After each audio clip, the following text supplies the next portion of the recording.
اللہم صلی وسلم علی نبینا محمد۔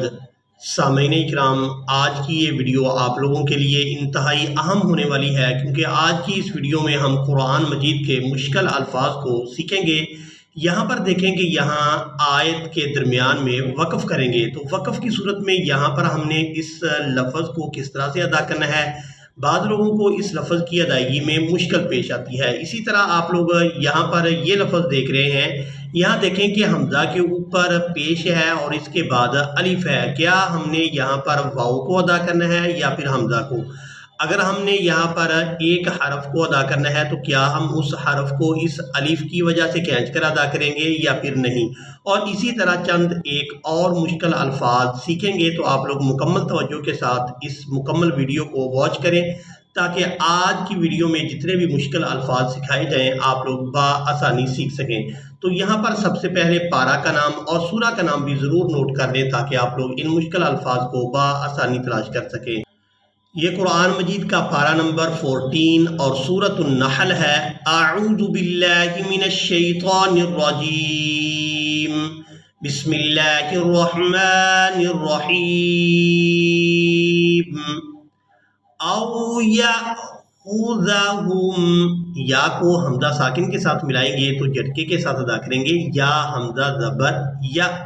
او یأخذہم علی تخوف، اب یہاں پر کرنا ہے وقف، تو وقف کی صورت میں ہم نے آخری حرف کو ساکن کرنا ہوتا ہے۔ اگر اس کے اوپر زبر، نیچے زیر یا پھر اس کے اوپر پیش ہو، اور اگر تنوین میں سے اس کے اوپر دو پیش ہیں یا پھر نیچے دو زیر ہیں، تو وہاں پر اس آخری حرف کو ساکن کیا جاتا ہے وقف کی صورت میں۔ تو یہاں پر بھی فا کو ساکن کریں گے، تو یہاں واو کو فا ساکن کے ساتھ ملائیں گے، واو فا پیش وف، تخوف تخوف۔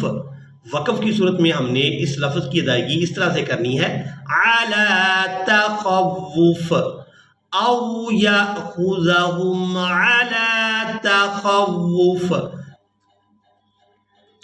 فإن ربکم لرؤوف رحیم۔ اولم یروا الی ما خلق اللہ من شیء، اب یہاں پر ہم نے حمزہ کو یا مشدد کے ساتھ ملانا ہے، تو ہم نے اس لفظ کی ادائیگی اس طرح سے کرنی ہے، حمزہ یا دو زیر، این شیء یتفیع یتفیع۔ اب یہاں پر دیکھیں کہ واو بھی ہے اور حمزہ بھی ہے، تو یہاں پر ہم نے جو حرف ادا کرنا ہے وہ ہے حمزہ۔ جب بھی واو یا پھر یا کے اوپر حمزہ آئے گا تو حمزہ کو ہی ادا کیا جائے گا، واو یا پھر اگر یا ہو تو اس کو چھوڑ دیا جاتا ہے۔ تو یہاں بھی واو جو ہے یہ رسم الخط ہے، اس کو چھوڑ دیں گے، اس کو ادا نہیں کریں گے، حمزہ کو ادا کریں گے اور حمزہ کے اوپر پیش کو ادا کریں گے۔ تو یہاں حمزہ کو ہم نے اس الف کی وجہ سے کھینچ کر ادا نہیں کرنا، کیونکہ یہاں یہ جو الف ہے یہ بھی رسم الخط ہے، یہ الف مدہ نہیں بن رہا۔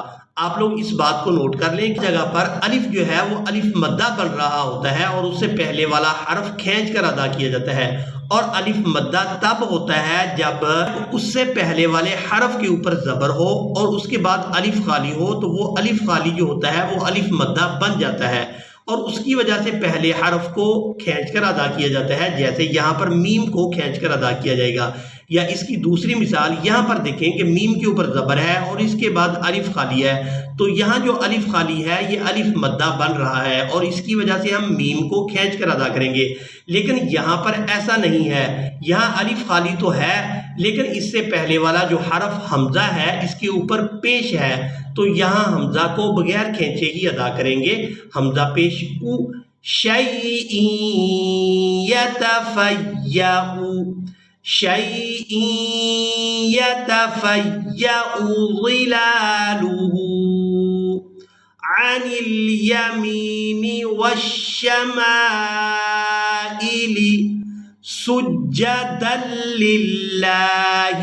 یہاں پر دو جو لام ہیں وہ دونوں ہی مشدد ہیں، پہلا لام بھی مشدد ہے اور لفظ اللہ کا لام بھی مشدد ہے، تو اس لفظ کی ادائیگی اس طرح سے کریں گے سجدا للہ وہم داخرون۔ اب اسی طرح آپ لوگ یہاں پر یہ لفظ دیکھ رہے ہیں، یہ بھی سورۃ النحل ہے اور اس کی آیت نمبر 76 ہے۔ اس لفظ کی ادائیگی میں بھی بعض لوگوں کو مشکل پیش آتی ہے۔ یہاں پر دیکھیں کہ جیم مشدد ہے اور اس کے بعد ہا ساکن ہے اور اس کے بعد پھر ہا مشدد آ گئی ہے، تو اب ہم نے اس لفظ کی درست ادائیگی کس طرح سے کرنی ہے، آپ لوگ مکمل توجہ کے ساتھ اس لفظ کو ہجے کے ساتھ سیکھیں گے۔ اینما یوجہو، اس لفظ کی ہم نے ہجے اس طرح سے کرنے ہیں، یا پیش یو، واو جیم زبر وج، یو وج۔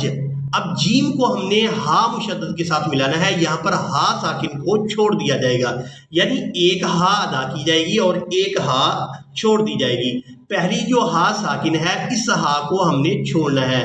آپ لوگ اس قاعدہ کو نوٹ کر لیں کہ جب بھی مشدد حرف سے پہلے والا حرف ساکن ہو تو اس ساکن حرف کو چھوڑ دیا جاتا ہے، تو یہاں بھی ہا کو جو ساکن ہے اس کو چھوڑ دیں گے، جیم کو ہا مشدد کے ساتھ ملائیں گے، جیم ہا زیر جی، یوجی، ہا پیش ہو، یوجی ہو، اینما یوجہ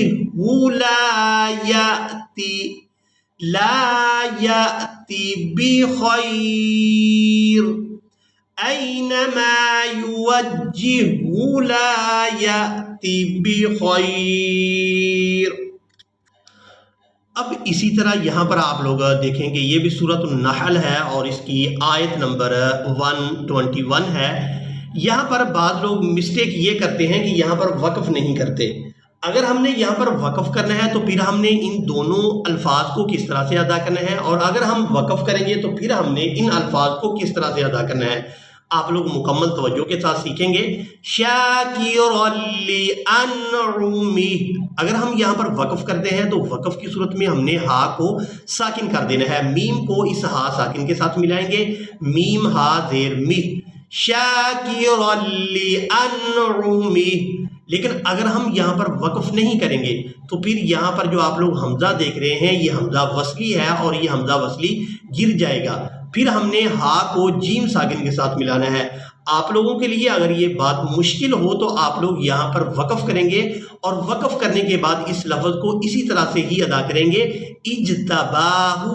لیکن آپ لوگ اگر اس بات کو سمجھتے ہیں کہ آپ لوگ یہاں حمزہ کو گرائیں گے اور آپ یہاں اس آیت کی تلاوت وقف کیے بغیر کریں گے تو آپ نے پھر ہا کو جیم ساکن کے ساتھ ملانا ہے، ہا جیم زیر ہج، شاکرا لانعمہ اجتباہ، ہا کو پھر آپ لوگ جیم ساکن کے ساتھ ملائیں گے، اجتباہ۔ لیکن آپ لوگ اگر وقف کر دیں گے تو پھر آپ لوگوں کے لیے آسانی ہوگی، آپ اسی حمزہ کو جیم کے ساتھ ملائیں گے، حمزہ جیم زیر اجتا زبر تا، اجتا، با کھڑی زبر با، اجتبا، ہا پیش ہو، اجتباہ، شاکرا لانعمہ اجتباہ وہداہ۔ لیکن اگر آپ لوگ وقف نہیں کرتے تو پھر آپ لوگوں نے حمزہ وصلی کو گرا دینا ہے اور ہا کو جیم ساکن کے ساتھ ملانا ہے، شاکرا لانعمہ اجتباہ۔ تو آپ لوگوں کے لیے جو طریقہ آسان ہو آپ اسی طریقے کے ساتھ یہاں پر تلاوت کر سکتے ہیں، اور اسی کے ساتھ ہی آج کی ہماری ویڈیو مکمل ہوئی۔ اسی کے ساتھ ہی آپ لوگ ہمیں دیں اجازت، ملیں گے ایک نئی ویڈیو میں، تب تک کے لیے اللہ حافظ۔